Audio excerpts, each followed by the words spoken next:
You are now listening to the War Report Podcast Network.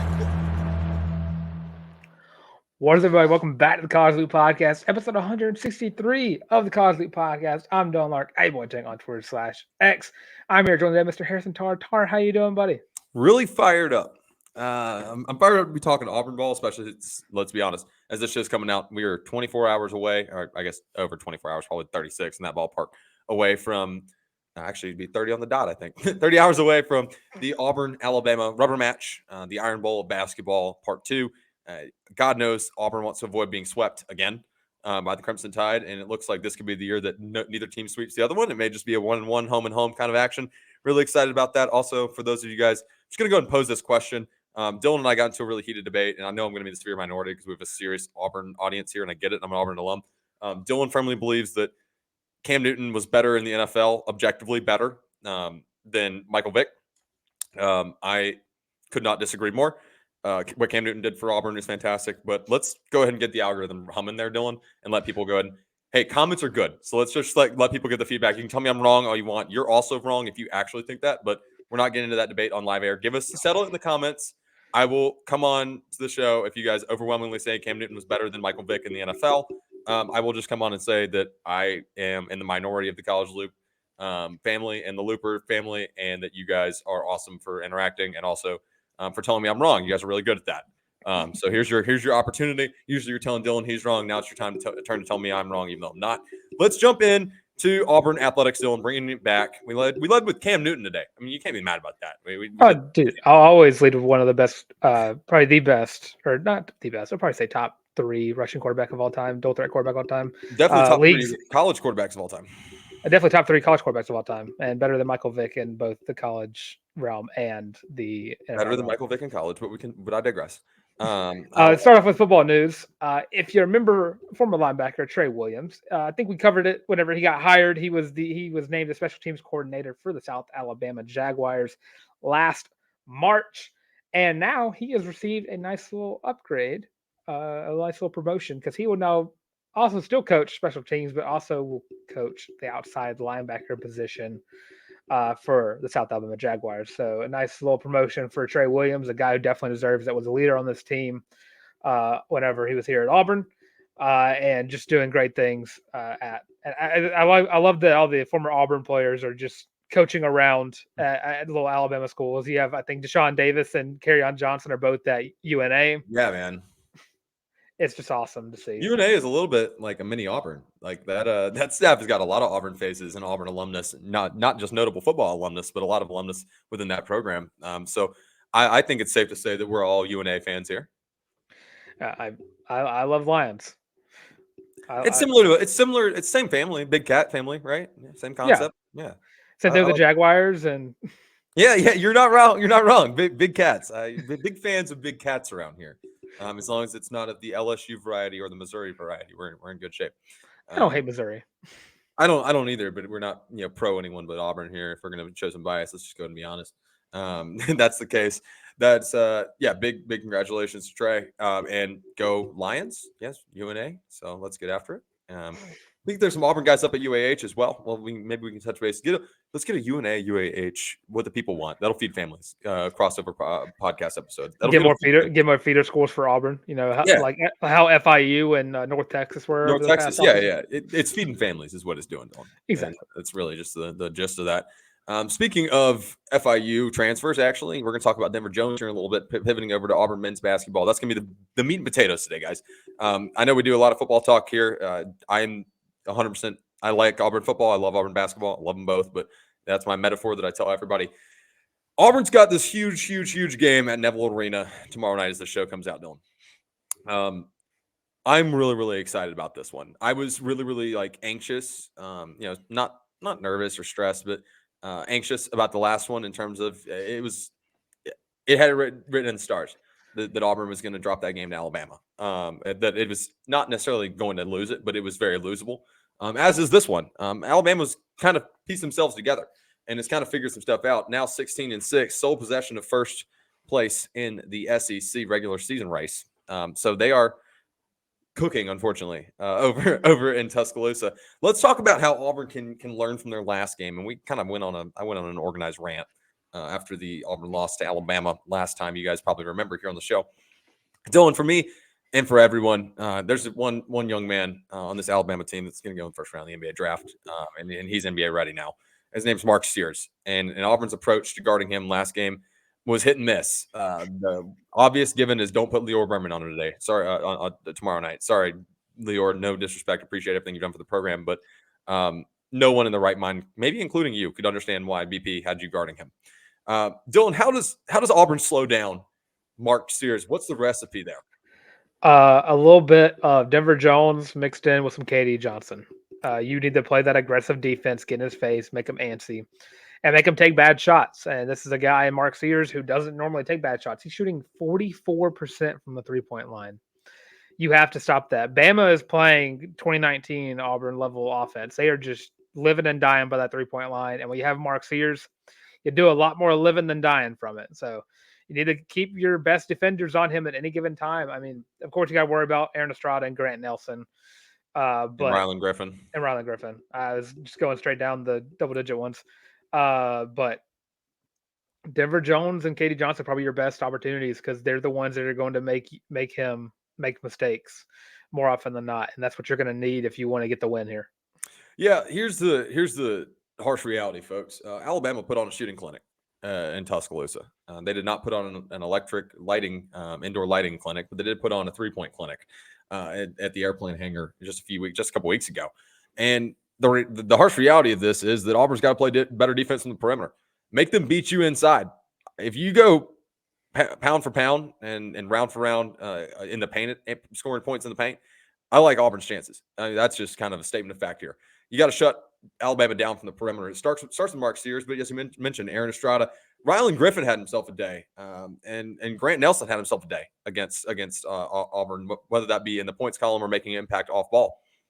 Kind of different situations for those two young men, but they've been so damn consistent, Dylan, that you got to kind of sit there and circle. I know that Grant Nelson's listed as a forward, but he does fine with the ball in his hand. You've got to make sure that your guards are on point. This is another one of those moments where you're sitting here and going, okay, we need the best game we can possibly have out of Denver Jones. KD Johnson's got to step up and play the brand of defense that he can. Chad Baker-Mazara, I mean, he's got to show who the best forward, I guess that small forward position is on the floor, and has to step up and play the brand of defense he's capable of playing. Dude's got a huge wingspan, block shots, knock a couple down, swat a couple down, and make Alabama think twice about it. And I also think it kind of, on the offensive end of the floor, I mean, obviously you want to shoot well, you want to score points, but it falls in the hands of the guards once again, Dylan. You got to play at your tempo. I sat here and told you guys I thought Alabama was probably going to try to slow this game down against Auburn, knowing damn well that Alabama's been playing at the speed of light all year. I don't know that that's sustainable on the road in terms of playing lights, playing at the speed of light at supersonic pace. I heard a quote on the broadcast last time that Alabama, and I haven't fact checked this, but tries to get their shots off within the first 8 seconds of the shot clock. I mean, what the hell? That's not Auburn's brand. That's not what you do. You let your offense get set. You run your sets, and you get your opportunities to take the high quality shots that you can. Auburn did a great job against Ole Miss this past Saturday at the Pavilion, where they found second, third, fourth chance passes. The one more mentality we talked about on Sunday, Dylan, about making sure that you get to a guy with not just a good look, but a great look. And that falls in the hands of the guards. That falls in the hands of, on the offensive end, Trey Donaldson, in the hands of Aiden Holloway. You want to talk about a way to really warm the hearts of Auburn fans? Aiden, everybody's behind you, and everybody thinks you've got all the talent in the world. Go out and whoop the hell out of Alabama, and people are going to refer to you as damn near God. That's just kind of how it works around here. And right, wrong, or indifferent, which is it's right, but right, wrong, or indifferent, that's the way this world, this landscape works. This is a big opportunity, Dylan. And I'm all this to say, kind of long-winded way. I'm going to transition over to Aiden Holloway. You mentioned the importance of Denver Jones and Katie Johnson on the defensive end of the floor. How does Aiden Holloway really stand out and help Auburn take care of business? I think Auburn has the potential to steamroll Alabama on tomorrow night, by the way. I'm sticking to my guns there. I don't know that they will, rivalry game, but how does Aiden Holloway lead the charge on the offensive end of the floor? And that does not mean dropping 20 points, in my opinion. Facilitating the ball, taking good shots. We saw against Ole Miss, he only took 4 shots on the 3-point line, which sounds like a lot for guy who came in as a backup. But we saw a improvement from his shot selection. He's not just throwing up shots sideways against Ole Miss like he was against Vanderbilt and Alabama and all these other games where he just did not look like he was ready to play at the high level, or not. I don't want to say ready to play at the high level, ready to start at the SEC level, because he needs that area of growth, and we're seeing that ever so slowly. And I think if you want to see a good Aiden Holloway, you need to see a guy who is willing to take maybe 2-3 shots while also having probably like 3 or 4 or 5 assists. Because that's what you're going to need, especially in a game where if you miss 2 threes in a row, Bama is more than likely to make those two count against you. And you could see 2 missed shots turn into a 6-0 lead for Alabama. Yeah, no, it's a large part of that. You mentioned facilitating and taking good shots. That's also making good passes, Dylan. We saw Aiden Holloway get a little erratic, and Trey Donaldson too, a little erratic over the past couple games. Kind of just, I had a text from a friend of the program, and he mentioned last game that in the past 3 games where Auburn has come from behind and tied it up, we being Auburn has directly turned around and immediately thrown a lob, full 3/4 court or plus, that is air mailed out of bounds. And instead of capitalizing on a momentum shift, which that's true, by the way, I went back and triple checked because that felt like a fever dream to me, but that's true. Instead of building on your momentum, you're just giving the other team the ball back. Possessions in the game like this are precious. Limiting turnovers, that's huge. Trey Donaldson, I'm looking at you. And I'm not necessarily talking about getting pickpocketed. Trey's pretty good about holding on to the ball. Mental mistakes. I was ready to scream watching Trey get backcourt violations. That is, I mean, 2 in a game. The third one was a carry. That's what they ruled it. It was totally backcourt. But making smart fundamental decisions and not turning the ball over, silly mistakes, and whether that be errant passes or dumb stuff like that, you just cannot afford to hand a team like an Alabama a second chance. And that pairs nicely to my next point here, Dylan. How bad does Auburn need to win the battle of the boards? Terribly so. I think the games that Auburn has lost this year, they have been out rebounded. And I don't know if I got that fact explicitly right, but it does feel that way. Especially Mississippi State. Tolu Smith dominated the boards against us, and Josh Hubbard just did numbers against Auburn's defense. Janai Broome, Jay Will, CBM, Denver Jones, KD Johnson, the best rebounders on this team need to be there. Dylan Cardwell needs to be back on his A game on the rebound side of the ball. He's been there defensively, not on the but offensive rebounds, second chance points are going to be where this. Good news is he's in front of the jungle, which gives him +5 overall. So yeah, he's got that the superstar traits. Where X Factor, superstar. Yeah, whatever. he's like at home games +10 overall. Yeah, to dunk. It's like the badge is like big man on campus or something like. But yeah, you're looking at a game where Bama's guard play is going to be rivaling. Probably, I would going to say better than Auburn's, just because Mark Sears is just that good. But depth wise, it does favor Auburn. But rebounding inside the paint, it's all Auburn. It's Janai Broome. It's Dylan Cardwell. That's probably the best 1-2 punch of center and backup center in college basketball. And I bet my life on that. Yeah, it's certainly top 5. And then, of course, you add in the fact that Chad Baker-Mazara, I mean, we talk about Dylan Cardwell having 10+ overall in front of the jungle. Chad Baker-Mazara rivals that because I think he loves playing for the Auburn crowd as much as anybody. And then KD Johnson, those are guys who are going to get up and get those rebounds. They're going to jump over to you. They're going to get those over the back fouls. They're going for that ball. So as it hits that rim or hits off the backboard, those guys are going to be flying at it. And that's why I just wish and pray Auburn could play every game in Evel Arena.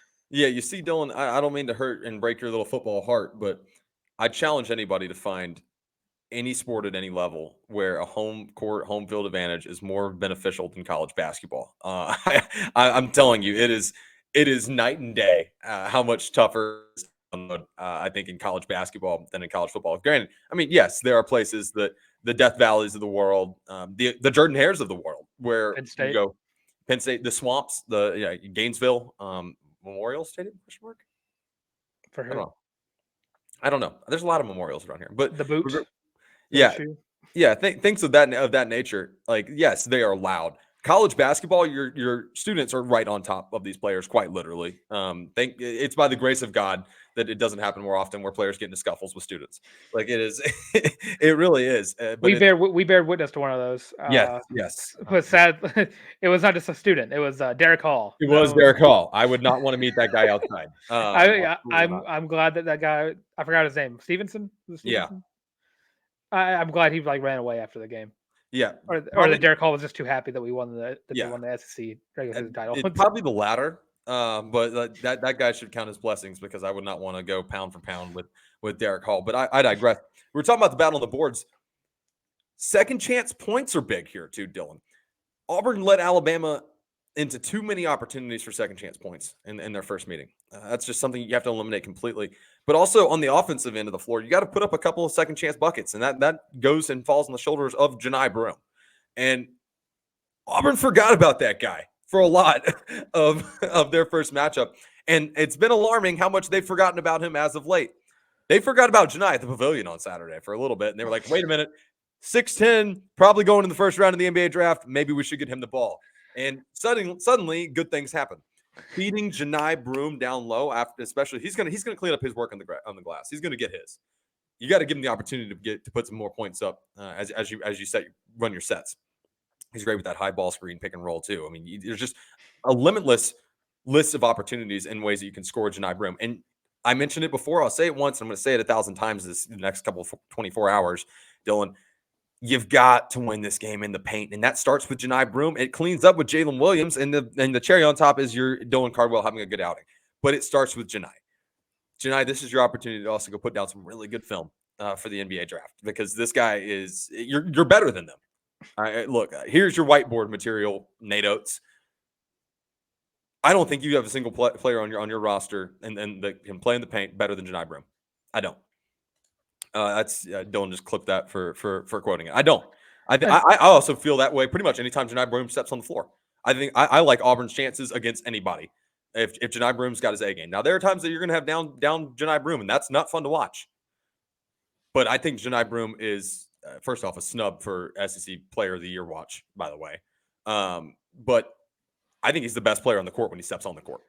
Be that guy. You're talking about a guy who's 1.2 rebounds away from averaging a double-double. And unbelievable. I would love to look back at the season thus far and just count how many times I've heard the quote from the commentator saying, well, Janai Broome had 2 points in the first half. Janai Broome was held scoreless in the first half. Janai Broome only had 4 points in the first half, and then erupted in the second half. Yeah. Well, the cool thing about the Ole Miss game, and it is the fact that I think Jay Will said this during the post game. They kicked their coaches out of the locker room. It was like Jay Will and Janai and a few of the other leaders on this team talking like, "All right, we shouldn't be losing to Ole Miss in any sport, but mostly basketball." And if that's the headspace that Janai Broome and Jalen Williams go into a game, then Auburn's almost unbeatable. Because Janai Broome, when he knows he's better than you or he thinks he's the best player on the court, he is the best player on the court. Period.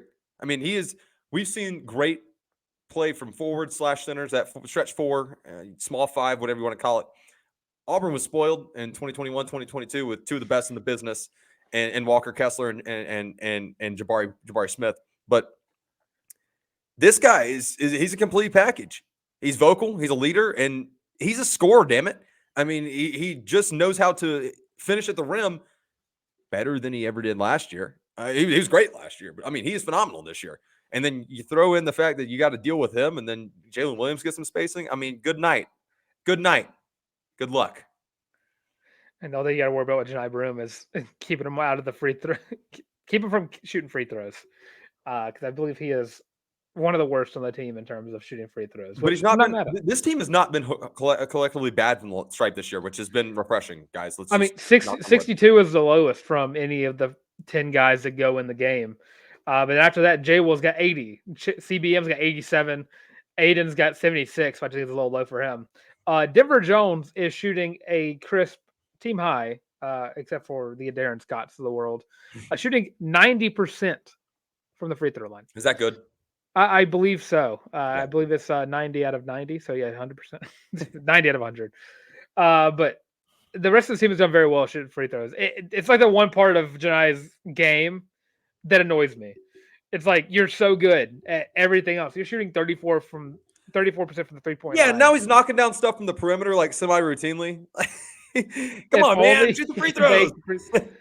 I'm trying to manifest an Auburn an Auburn run that gets Auburn up like 20 points in this game, and it just gets topped off by a Dylan Cardwell open look three that just hits the back iron Right. and goes in. I think we've seen Dylan Cardwell's one 3-point attempt for the season, and I actually said out loud, "What in the Horace Spencer did I just watch?" I mean, I just want you to paint this picture. Imagine in the jungle, Auburn's up by a lot against Alabama. Crowd's already rowdy. And then Dylan Cardwell pulls up and just bangs a three. Yeah, louder than any dunk he's ever done.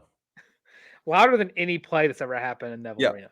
It would be up there, but Auburn putting a century on Alabama our senior year was pretty damn loud. With the walk-ons. Yep, with the walk-ons. The Leo Berman dunk. Leo Berman dunk was nuts. Yep, that was nuts. Okay, let's do it, Dylan. Score predictions. Alabama at Auburn. Must-see TV. This game, huge implications, and we're going to talk on the other side of our break here in a second about this game's implications and where we think Auburn can be at the end of the SEC slate. Alabama at Auburn, Iron Bowl basketball, part 2, rubber match. Your final score, Dylan. Give me I'm tempted to put the booging glasses on, but I don't think I'm bugging when I say this. I think Auburn's going to win. I'm going to go 85-75. 91-79 Tigers. I'm telling you, this game screams foot on their throats. And look, Auburn can go out there and win this game by a couple points and come out if they come out flat. I like Auburn in this one. I like this one as a statement win. Back-to-back Q1s. Don't let the Tigers get hot. This is a game that could be a turning point. Ole Miss could have been the kickstart, and that scrappy win over Vanderbilt, whatever, could have been a good I guess boost back up off the ground, pull you up off the ground. This one could be one that could send you to the moon because we're getting to the point of the year now, folks. It is February. It will be February 7 when this game is played. We're getting to the point where you want to start getting hot. You want to get really hot. Later this month, we'll be talking about how important that is, but we are getting close, and I like Auburn to win this one in kind of convincing fashion, Dylan. I would say if Auburn could play like they did in that second half against Ole Miss for like the next, nobody beats that. Say like 40 halves. I'm give or take a little because I don't know how exactly because I think it's 18 for the rest of the season, and then there's 4 SEC games, so let's say 8 for that. They're not. Oh, you mean 18 halves for that? Just going throughout the rest of the season. I'm trying to go through the tournament and the March Madness. I'm just gonna say 40. You know what? Why not? That's fine. It goes in the next season and just keep playing. Whatever. Just infinity. Play like that for the next forever. I like that one. On the other side of this, quick little break. We will talk to you guys. We're gonna give our thoughts about Auburn's chances about snatching that first overall spot and taking not the head-to-head, but splitting the head-to-head with the University of Alabama for possession of first place in the SEC and where we think the Tigers could finish this season, pending a couple other outcomes. Before we do that, I want to remind everybody, if you're watching here on the YouTube stream, make sure you like, subscribe, and ring the bell right here at the College Leap YouTube channel. Make sure you stay up to date. Everything coming out right here is a ton of fun for us. We hope it's just as much fun for you guys. We want to make sure you guys stay up to date there. Drop a comment. We've given you plenty of whiteboard materials, I said earlier today, to give us feedback. Talk to us about your highs and lows. And we're about to give after we talk about SEC standings, we're going to talk about our mid-conference season superlatives. So make sure you guys give us your feedback. We want to hear what you guys would have placed these guys at, who you would have picked where. And we want to hear from all of you. If you're not listening on the YouTube stream and you're listening on one of your streaming platforms, thank you guys so much for hanging out. Give us 5 stars or a thumbs up. Make sure you share the show. Whatever the highest rating is on your streaming platform of choice, give us that. I promise you it helps the algorithm more than I can begin to explain. And we truly, truly do appreciate every single one of you guys. Y'all are the reason we're able to do what we're able to do. If you want to continue to support the show in ways beyond liking and subscribing and ringing said bell, you can head over to thewarreport.com, pick up your very own College Loop War Report Podcast Network co-branded Feel and Loopy t-shirt. Comes in 5 different colorways. Most comfortable shirt you will ever own. Cannot implore you enough to go purchase and pick up your very own Feel and Loopy t-shirt. Once you pick that up, use hashtag Feel and Loopy. That's feeling without the G on whatever social media platform makes you the happiest, whatever you use the most. Tag us in it, and we will make sure we throw it up on the next stream for the show. Thank you guys for your continual love and support. You guys are the best. Loopers win every single time. Let's talk SEC standings, Dylan.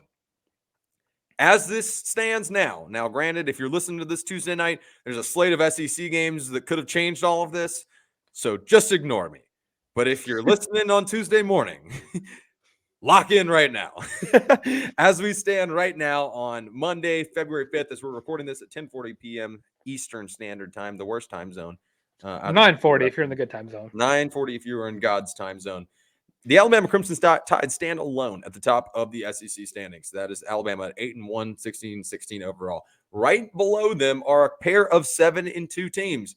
The Auburn Tigers at 18-4 overall, and as everyone expected, the South Carolina Gamecocks at 7-2 overall. Which, by the way, we've mentioned earlier in this in the week, Dylan, or I guess on the Sunday stream, that team is for real. Still in the hunt. Tennessee at 6-2, 16-5 overall, and then Ole Miss, Kentucky, Florida, all right there neck and neck at 5-4. You want to throw A&M in there, have a nice time. That 4-4. But we've got Missouri starting to see some parity. Starting to see some parity within the SEC race. And somehow, some way, Kentucky seems to be in a position where they got some must-wins ahead of them. So does Auburn. Don't take that away. Auburn's got some must-wins, and it starts tomorrow night. But where things are at right now, Dylan, and what we just said before the break, we both picked Auburn to beat Alabama, which would put Auburn at 8-2 heading into this weekend. Where do you think the Tigers can finish in the SEC? Is the SEC regular season dream very much alive, or where are we standing on that? I think it's very much alive. Right now, I'd probably say Auburn finishes that 2 spot. I do think Tennessee is very good. I wouldn't give Tennessee that much credit later on in the tournaments because Rick Barnes' teams do seem to fall apart in March. Darn. But I definitely think that I think the game being in Neyland is not Knoxville. I don't know if I said Neyland. Knoxville. I think that definitely is going to help Tennessee's case. I think Tennessee's going to win the SEC regular season title, but I definitely think Auburn finished second. I think Auburn's going to be probably a favorite to win the SEC tournament overall. I just kind of think that's how this team's going to be built out. The depth is going to be helpful later on that season as well. I do like Auburn's chances of potentially getting an upset, but I think and Knoxville. Yeah, I love that about you. But right now I think I'd predict Tennessee to win the regular season. I think Auburn gets to the last game of the SEC tournament, and then I think that's just a nice lead for March Madness. Yeah, it certainly does, and I'm with you. Let's take a look real quick. I'm just going to kind of run through. I think it's a 3-horse race right now. Kentucky's still in the mix. They come to Neville Arena and they beat Auburn. Things get weird. Let's just be 100% real, and that's a very losable game because love them or hate them, and I think we all hate them. But Kentucky still got a boatload of talent, and they lost to a very, very good Tennessee team, like Dylan just mentioned, a team that I'm in the same camp. I think is going to win the SEC regular season, but Auburn's schedule coming down the stretch. Obviously, we'll look past Alabama. If they can get through Alabama, they've got a pretty weird little Florida team that's been kind of just hanging in games and finding ways to win in the goofiest ways possible. But Auburn's got to head to the swamp and go on the road to do so. And Florida's still in the thick of it, right there at 5-4 in the conference. So they've got a lot of reason to play ball to this point. If you look past that, you've got South Carolina at home. Don't need to really say much about this game because South Carolina is not the pushover we thought South Carolina might be. Very losable game there. Kentucky comes to Neville Arena immediately following that. We'll have to see where both of those teams are at right now. I like where Auburn is compared to where Kentucky's headed, but Kentucky's going to be in desperation mode. They need to win games, and they need other people to lose. That's one where they can swing it. UGA and Athens. God, I hate that game. I absolutely hate it. Georgia's 3-6 on the year in the conference right now. And I anticipate for them to lose a handful more games. I don't think they're where they want to be right now or where Mike White can take that team. They're going to be the most awesome average team you've ever seen. But that's one of those scary teams that you have to play a Mike White-led team. And that sucks. Then you head to Knoxville, Tennessee. We already talked about that. Mississippi State, Missouri, Georgia. 2 of those 3 at home. Missouri on the road. Missouri still winless in the conference. Auburn's schedule gets tougher before it gets easier. You do have a nice little 3-game stretch coming out of Knoxville, of Mississippi State, Missouri, Georgia. 2 of those, like I said, at home. Let's look at the other 2 real quick, Dylan. I promise I'm not going to drag this out too long, but I do want to take a look at this as we're discussing the SEC regular season potential. Alabama doesn't have a cakewalk, but the schedule seems pretty similar. So you've got to travel to Auburn, and that's a tough one. Then you got to go to an LSU team that, like, why are you still making noise? But here you are. It's not like completely out of the mix here. Texas A&M, a team that's going to be in gotta win now mode because they need to fight like hell to make the tournament. Florida, another one of those feisty teams. Kentucky on the road. Ole Miss on the road. It's a sneaky game for Alabama, by the way. That Ole Miss team does that Pavilions. That is a real environment now. Versus Tennessee, I think Alabama drops that game, and then at Florida versus Arkansas, round out. Eric Musselman, may you rest in peace, my friend. Enjoy your next stop, wherever that may be. Eric Musselman is on his way out, folks. I'm just calling it as I see it. We've all heard the rumors, and if there's any teeth to them, that guy is gone. Tennessee, last pony here in the race. LSU, A&M, Arkansas. Win, win, and win. All I do is win, win, win. Then they get their in-state foe of Vanderbilt and Missouri. Win, win. Texas A&M, win. Auburn. There's your toughest game on the slate. Oh, wait. Then you round out your season with Alabama, South Carolina, and Kentucky. Auburn's got to play really, really well over these next 4 games because then they can get help. They're not going to get it beforehand, Dylan. So we're going to find out here in the next 2.5, 3 weeks. Well, I mean, hell, I guess everybody's going to find out in the next 2.5, 3 weeks about where we're going to be. But if Auburn takes care of their end of the bargain and wins the games they're supposed to win, like Bruce Pearl always says, Dill, I think Auburn can win the SEC regular season, but I'm still taking Tennessee. Dude, I completely agree. I think by April we're really going to know how the SEC shakes out. By May, I bet you know we know who wins the national championship. Dude, I swear. It's crazy to me that Tennessee's going to have a little bit of a cakewalk up until Auburn comes in the town. And honestly, that unless that Tennessee team is like extremely prepared, which Rick Barnes and BP always seem to make it enjoyable for people who are not best. If people make the game very enjoyable for fans who are not fans of either of those two teams playing. And those last 4 games would scare the crap out of me if I'm a casual Tennessee fan who doesn't know how good they actually have it right now. Because Auburn at Bama, at South Carolina, and then Kentucky, that's just horrific. And of course Missouri. You can't forget about Missouri. Let's not forget South Carolina already beat Tennessee once, and they did it in Knoxville. South Carolina sweeping Tennessee would bring another obnoxious fan base into the SEC. South Carolina sweeping Tennessee could mean South Carolina wins the league. I can't rock with you on that. I'm not there yet. I'm not ready to say that yet. South Carolina still has. They're going Auburn, to dance. They're dancing though. They're for sure dancing. Oh well, half the SEC is dancing. I think 8 teams in the SEC. 9 teams. You're dancing. All you're missing out on is honestly, if you had told me, imagine someone told you this in, let's say, it's going to go November because you're super fired in the season, that South Carolina's going to finish above Arkansas and Missouri. Where would you have said Arkansas and Missouri were going to be ranked at? Missouri dead last. I would have thought they were worse than Vanderbilt. They lost everybody. I would have been like above Arkansas. Damn. South Carolina must have finished like 4th in the league, 3rd in the league, maybe 2nd. And then I'd tell you that Arkansas is actually 11th in the league. It really hurts me. I hate it for those lovely Hog fans and Fayetteville in their lovely basketball program. You see that they are suffering, crashing and burning. This is how we win. Anyways, this is how we win, folks. Some are saying, I'm going to start the narrative, Dylan, before we pivot into our mid-conference season superlatives, excuse me. Some people are saying that Auburn broke Arkansas, and I'm just not saying they're wrong. I'm not saying it's me. I'm just saying some people are saying that, and it's word on the street, and there's some traction. Was there anybody who was happier to see Auburn beat Arkansas by 30 points more than Wendell Green Jr. was? I'm a close second. I don't think it's comparative at all. I think Wendell Green might hate Arkansas more than like anybody. Arkansas.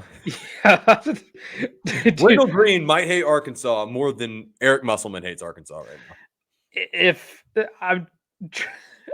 Wendell Green, what did he have? He's like playing overseas now, I think. Yeah.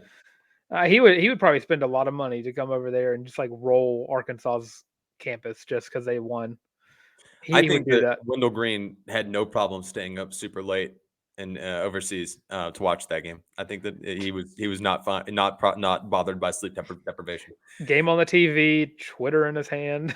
That's right. That's right. Wendell Green Jr., a young man that made this midseason superlative list last year. That's a good segue. I know that for a fact that he was on the superlative list last year. So let's talk over. Let's flip. I think he was offensive player of the year at that point. This point last year. Wendell Green definitely probably would have been that because Janai Broom hadn't really emerged as that. As the And dominant scorer. yeah, and then J. Will was consistently 12 Flat. points. And then Alan Flanagan was Oh, I forgot about him. Alan Flanagan. That guy went to Auburn. Dude, did his dad go to Auburn? there's gonna be a time we're gonna remember the Alan Flanagan and Bo Nix years at Auburn. And Jarrett Stidham's from Texas. Anyways, so we move forward. And Bo Nix's dad is Patrick Nix. Did you know Bo Nix was at the 2010 national championship? So MVP. Also, Jake Fromm played in the Little League World Series. Anyways, it's a name I did not want to hear today. It's a name that a lot of people don't want to hear because he's not really a good person. Anyways, so mid-conference season awards. Basketball. Starting off easily with who is the most valuable player on this team. And I think the same way when we did our Diamond Superlatives, when we had the same player of the year, I think we're going to have the same MVP here. We're both going at Darren Scott, right? Oh, I was going with Bruce Pearl. Oh. I was going to have some crazy-ass metaphor. Yeah, it's Janai Broom. It's Janai Broom. Yeah, it's Janai Broom. And that's not a dig at Darren Scott. I love a Darren Scott. He's awesome. That little insanity run he went in the middle of the game was awesome. Awesome. But yeah, just Janai Broom. Just the best player on the court, and no matter where he's playing at. Arguably better than Zach Aday. Just saying. People are saying. I will preach it. I will preach it from the mountaintops. The Zach Aday is just tall. That's all it is. And not like Walker Kessler tall. He is like just tall. He is just Taco Fall. I miss Walker Kessler. Anyways, dude, no, I'm gonna enter every Team War Ready competition until I get that Walker Kessler jersey. I'm going to do it. I've already had the Bari one. I have the vintage. I was like, that's what I was gonna do. I was gonna get the Walker one because you got the Bari one. I was like, it's just the yin and the yang. Yeah, I have the vintage Jabari Smith Jr. jersey too. He's number 1, not 10. That's retro, baby. That one's probably like on sale now on Fanatics or something. I don't want to talk about it. Listen, my girlfriend spent her hard-earned money to get me a brand new jersey his rookie year, and I was so excited. I did not have the heart to tell her until one day I was watching a Rockets game on my phone because I wanted to watch Bari, and she goes, "Where's Jabari?" I was like, "He's right there. He's number 10." And it was like one of those like sitcom moments. You're like, "Oh, shouldn't have said that." And she's like, "Wait, his jersey was 1." It was a whole conundrum. Anyways, offensive player of the year. Offensive player of the year. I'm gonna be rocking with J. Will here. He has just been a guy who, like Janai Broom, has just been one of Auburn's like most consistent pieces. He is a electric factory whenever he is wanting to be on the court. Those dunks that he did against Ole Miss were just chef's kiss. Anytime a player can absolutely silence Ole Miss fans, you're going to win my heart more often than not. No, sure. I don't even care if you play for Auburn. If you do that to Ole Miss, I'll love you, unless you play for 2 other teams. One in the other side of Alabama and the other one in Athens. But yeah, more often than not. But just a guy who's been the key piece to his offense. Whenever Janai Broom is getting guarded up, J. Will's there.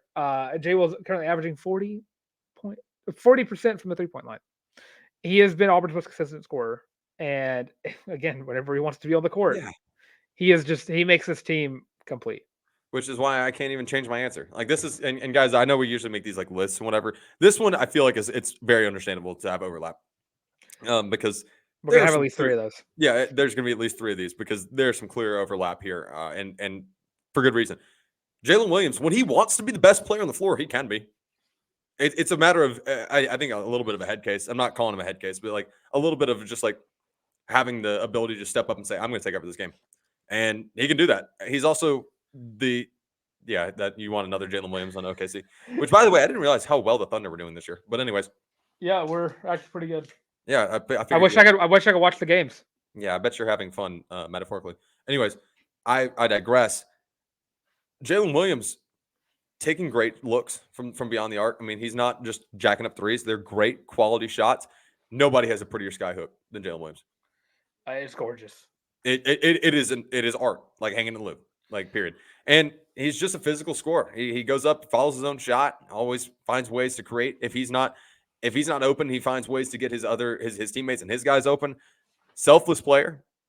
There's nothing to not love about Jalen Williams' offensive game, and that's why he's my offensive player of the year to this point. And that could only change the only way that changes is if Denver Jones goes on some kind of, like you mentioned earlier, insanity run in the tournament, in which case I will allow recency bias to take over my mind. And that's okay. I would appreciate it if all of the players who are currently on a hot streak not go on a Linsanity run. I know it's a funny meme, but the Linsanity run only lasted so long, and then it crashed and burned.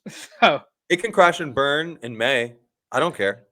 Yeah, Denver Jones can shoot 0% from the three-point line with 10 shots thrown up, as long as Auburn is not in the middle of a game and the season is over, and it is a postseason scrimmage. Exactly. And he's just throwing up like hook shots from the 3-point line. Yeah, with his left hand. Exactly. Like he can shoot bad whenever the game's not going on. No more Linsanity runs for starters. Agreed. But defensive player of the year, and this is again gonna have some overlap to it because it's kind of hard to pick against the guy who's averaging 8.8 rebounds a game, and of course 2.3 blocks and a steal per game, and is one of the best defensive players in the country, and is currently in the lead for a bunch of SEC awards and national awards. It's Johni Broome. Again, it's Johni Broome. It's just, he's so awesome. Like he's gonna go down as one of my favorite Auburn basketball players ever. I say that like I have my heart is divided, and a large chunk of that belongs to Isaac Okoro. A large portion of that belongs to Samir Dowdy, and a large portion of that belongs to Jabari Smith / Walker Kessler. But he's going to have a big chunk of this. He's just awesome. Like there's nothing that you look at Johni Broome and go, man, I wish you wouldn't have done that. Often, like that's just part of ball. But like, yeah, he's awesome. Like, stop giving him stupid fouls, please. I've been looking at Auburn basketball jerseys because I got the Robbie Ashford jersey. I'm like, I really need to find a guy who I can support. I've been looking at those basketball jerseys on the Auburn Tigers website, and this is not a free ad. I'm just making conversation. I've been looking at the KD Johnson jerseys, and I've been looking at the Johni Broome jerseys. I'm like, yeah. I don't know. I'm also looking at, of course, there's a lot of other players I really like, but KD Johnson just fits my play style so perfectly. Yeah, my mood. He really does. All right, so let's move on with our midseason awards. Dylan, it looks like you have minor in possession up next. Huh? MIP, minor in possession of alcohol. Is that what we're saying? That was most improved player of the season. I'll let you kick this one off first. Most improved player of this year's. I'm going with Dylan Cardwell. I am. He's been disappointing the past couple games. Silly fouls. Hashtag the refs suck. SC officiating is what it is. College officiating is what it is. Officiating is bad all around. No matter what sport you're in. The older you get, the more you get annoyed with it, but it is what it is.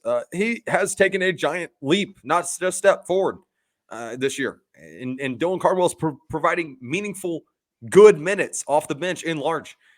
If this guy can get back to where he was 3 or 4 games ago, and I attribute this to what I'm just going to call a slump, Dylan.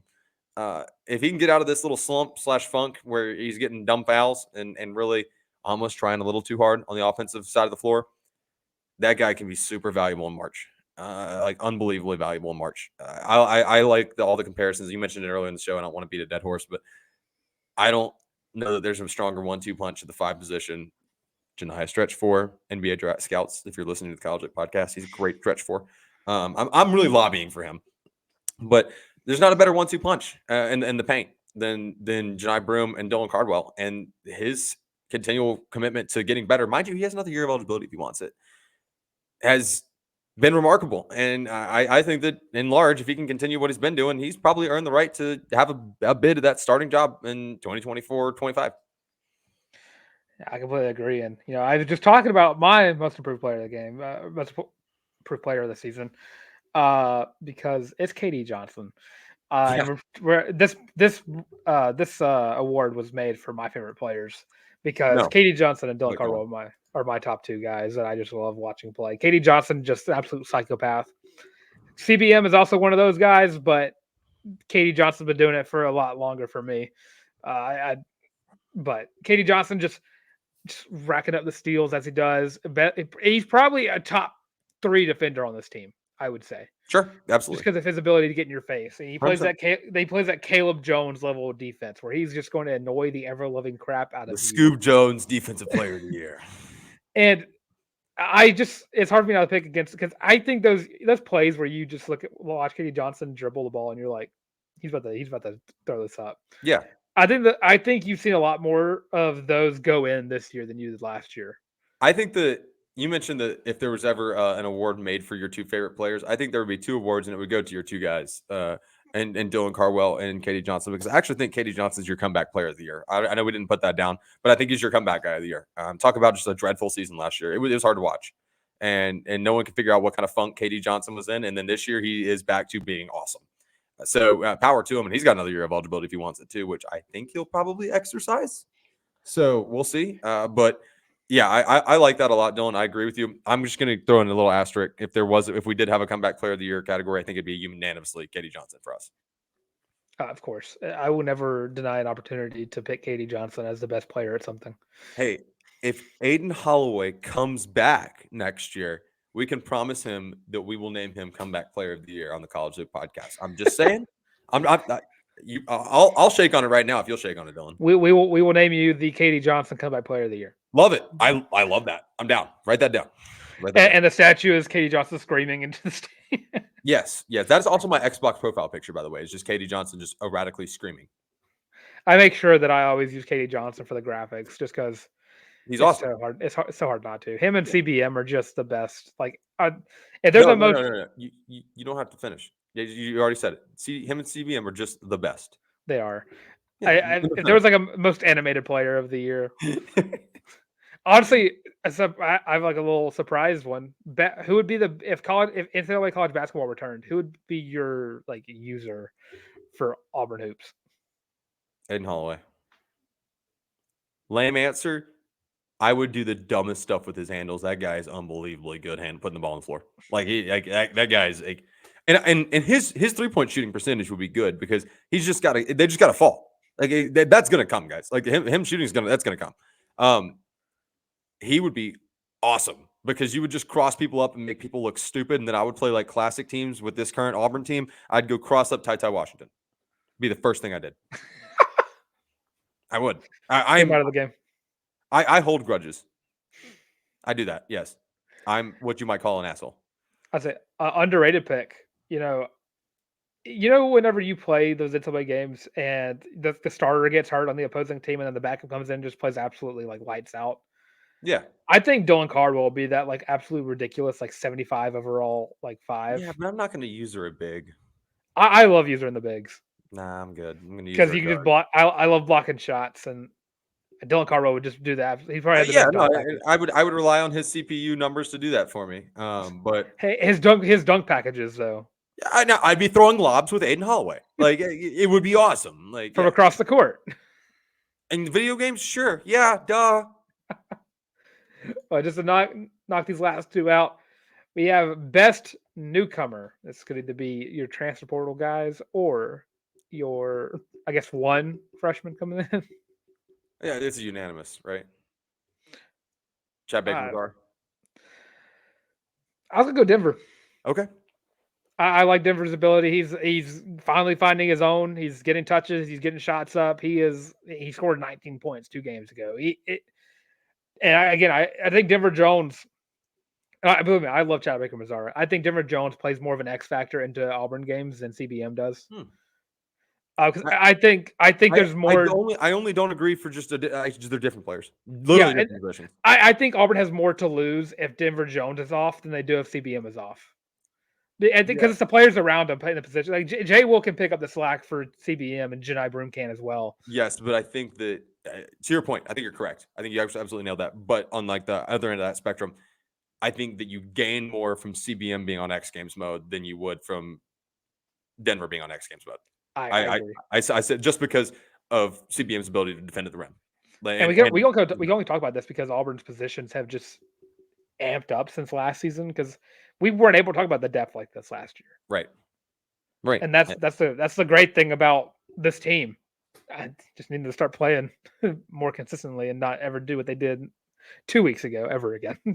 Right. Just leave that in the past. Did not happen.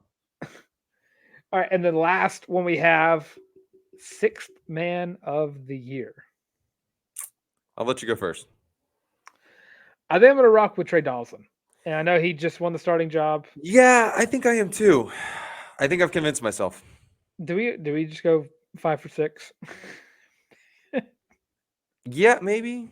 That tracks. That tracks with us. Mark that No, for being no, okay. no, no, no, no, no, no, no, no, no, no, no, no, no, no, no, no. We had different most improved. Yeah, 5 for 6. Oh in no, the- 4 for in the- 6. Yeah, 4 for 6. Yeah, no, a little bit Yeah, different. but Trey Donaldson coming off the bench is the best facilitator on this team by far. Yeah, when he's not making stupid mistakes. Well, yeah, that goes for both the guards. Right? No, yeah. Oh, nobody's safe in that statement. Like, I'm an equal opportunist there.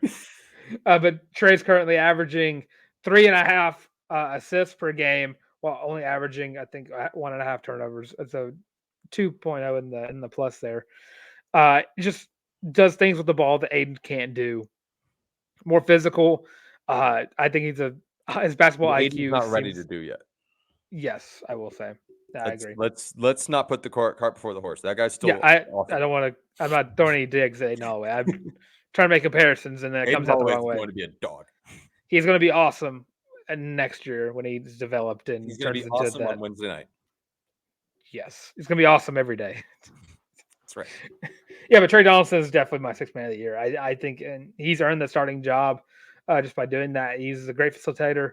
He doesn't put himself first in the points category, but no one on this team really does. But he's probably the best on this team at giving the other guys a chance to get those points, to get steals, to get rebounds, to get anything. He's probably the most selfless player on this team.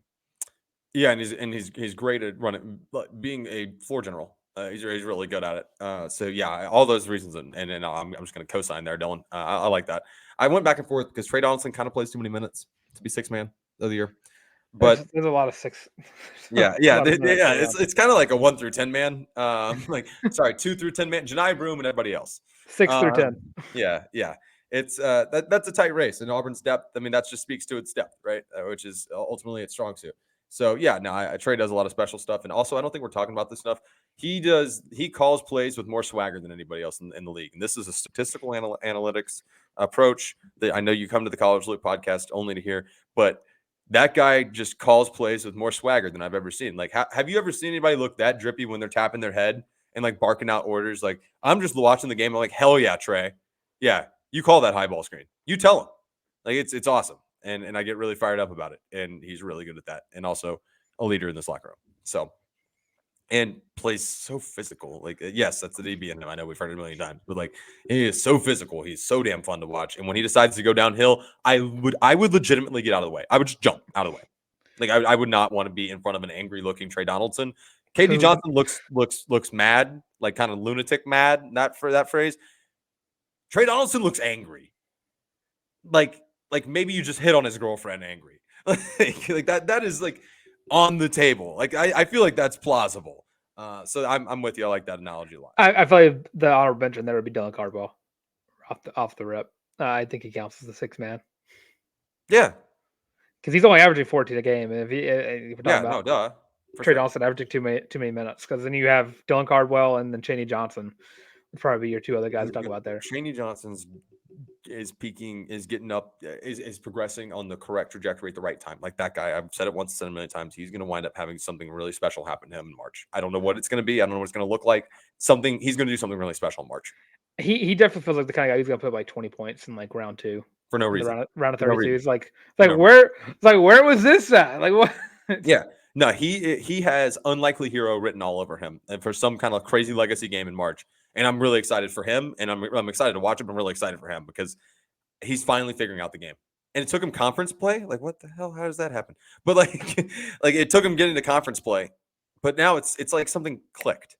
And he's not like the sexiest stat line you've ever seen, and not like the flashiest guy, but he's such an impact. And I'm really excited for him. So yeah, I like that point a lot. Yeah, defensively, Chaney Johnson is. If we have like an all defensive team of this team, I think Chaney Johnson would be in your starting lineup for that. My for those of you guys listening at home, the name Billy means nothing to you, but my roommate Billy refers to Chaney Johnson as the defensive presence, which that's I'm cool with that. I'm cool with that. I completely agree. Yeah, no, I like that. Yeah, and I'm excited for him to. Like I said, maybe it's a huge block and a must come up with a stop situation. He's going to do something special. We're going to remember Chaney Johnson for, and it's going to be this year. He's going to be at Auburn for a couple of years, but he's going to do something really special this year that you're going to be like, damn, that guy's going to be awesome next year, and he will be. I firmly believe that. So I'm just waiting for the day because we heard about it all through the summer practices. I want to see him just absolutely just break the rim off of the backboard because Yep. I just got to see it out of the gym because Katie Johnson getting that tech was awesome. Imagine if Chaney Johnson got a tech for the same reason against Alabama. Do it. And if it's the same scenario, same I guess the word discrepancy and points, put your foot on their throats. What would you rather have as the dagger of that game? A Dylan Cardwell, like Caitlin Clark level 3-pointer, sound and all, or a Chaney Johnson windmill dunk on Mark Sears? Chaney Johnson windmill dunk on Mark Sears. No offense to Dylan, he's had his time. I'm not taking anything away from him, and I want him to be awesome. But I want Chaney Johnson to do something just so demoralizing. Like I'm rooting for that guy for so many levels. One, like he's an awesome story. It is just so damn cool to see his basketball journey. Two, just a guy that understands basketball and his role in the game. And three, just raw athleticism. I just want to see him jump out the damn gym, and I want to see him do something really, really cool. I'm super high on him. Have been for a long time, and very much anticipating something special from him. Maybe Wednesday night. I mean, that would be awesome. Like that was where I'm casting my ballot. That would be the preferred time for him to start consistently playing at the top level of what he can be, as would tomorrow and then the day after, the game after that, and the game after that. Dylan's just asking for perfection from Auburn coming down the stretch, and you know what? I get it. I wouldn't be opposed. I can't lie. Dylan would like to keep his blood pressure in check. This just Legos are an expensive therapy item, and I can't buy them for every basketball game. Oh, but you can. I don't need you to. Dylan, thank you so much for putting together the midseason awards, dude. You did a great job coming up with this and pitching these ideas. I like that. I like that we had some discrepancy and had some parity in this. But we are out of time. We are out of hashtag content, and it is time for us to let you get back to your Tuesday or Wednesday morning, whenever you listen to the show. For those of you guys that are locking in and getting ready for the Auburn, Alabama contest Wednesday evening, check your blood pressure, take your blood pressure medication, make sure you eat before you take your blood pressure medication. That's very, very important. And make sure you tune into the College League podcast on Thursday, where we will have a recap of what everyone here is hoping is an Auburn victory and a statement win, another Q1 win for the Auburn Tigers. Big opportunity there. And I'm sure that there will be nothing but pure class and respect at Neville Arena Wednesday night. I'm really, really excited for me to turn the volume up on my TV here and it shake my windows when I hear the crowd roar through the subwoofer in my living room. Did you see that the Coconut Bra kid retired the Coconut Bra and now has become like El Tigre? Yeah, I don't think that's officially retired. I don't think it is either, but I think I prefer El Tigre. I disagree strongly. So let's move forward. El Tigre scares me. Not that I love the coconut bra and the mustache. Don't get me wrong. What if they combined? Nope. One or the other. Anyways, this is a good time for me to wrap this up and remind everybody that if you're not already following and subscribed to the College Loop podcast right here on the YouTube channel, you can like, subscribe, and ring the bell right here from the video. Drop a comment. Give us your feedback on anything Auburn basketball. Give us your score prediction for Auburn, Alabama, Iron Bowl Part 2 rubber match on the hardwood at Neville Arena tomorrow night as the show is coming out. And if you're listening on a streaming platform, make sure you give us 5 stars, a thumbs up, share a show with a friend so they can continue to grow, help us grow the College Loop family, the Loopers, if you will. If you want to support the show in other ways, you can head over to thewarreport.com, pick up your very own Feelin' Loopy College Loop Podcast, War Report Podcast Network co-branded t-shirt. Comes in 5 different colorways, $25. And it is linked in the description, so you don't have to type that into your search bar because we get it. That's a lot of work, and I understand that you don't want to jump to the hoops. It's right there in front of you guys. Once you pick up your shirt, make sure you use hashtag Feelin' Loopy. That's feeling without the G. Go onto your favorite social media platform, tag us in it, and use that hashtag as I mentioned beforehand, so we know that you guys are ready for us to show off your awesome selfie of you and your new awesome College Loop War Report podcast co-branding for the Loopy t-shirt. I am Harrison Tarr at Harrison Tarr on the Bird app, at Harrison at by Harrison Tarr on Instagram. Come hang out with me. Give me your good takes, your bad takes. Light up my feed with your score predictions for Auburn, Alabama. I know we led in with a heated conversation between Mike Vick and Cam Newton. I get that. If y'all want to drag me through the mud, go right ahead. Be my guest. I love interacting with you guys. You guys are the highlight of my week. Thank you guys. Take care of yourselves. Take care of each other. Enjoy the Auburn, Alabama Iron Bowl Part 2. Let's get some vengeance, damn it. Dylan, let's get out of here. Of course, I'm Larck. I avoid saying on Twitter /X. I'm just going to start saying Twitter now. I'm tired of saying /X. I'm tired of calling it X. At Eboy Tank. At YABOY the Tank. Also, you can find me and talk to me about some football, basketball, whatever you want to talk to me about, because I am always down to interact with all of y'all, especially if you agree with me about Cam Newton being better than Michael Vick, because I am right. That's just the cold hard facts about that. Also find me on Instagram as well at Larck at DYLENLARCK. Also find me right here in the College Loop, where you can find me every Tuesday, Thursday, and Sunday. And you should like, comment, subscribe, leave your predictions for Auburn, Alabama, Part 2 of the season, and of course, mention in the comments that Cam Newton is the best rushing quarterback out of the two that we've talked about prior. I'm going to hammer that in as much as possible. And of course, tired of seeing our face is completely understandable. We have an audio version of the show come out as well on Spotify, Podcast, Google Podcasts, and of course, Amazon Music. And of course, all that being said, War Eagle. And this has been the College Loop Podcast. Love you guys.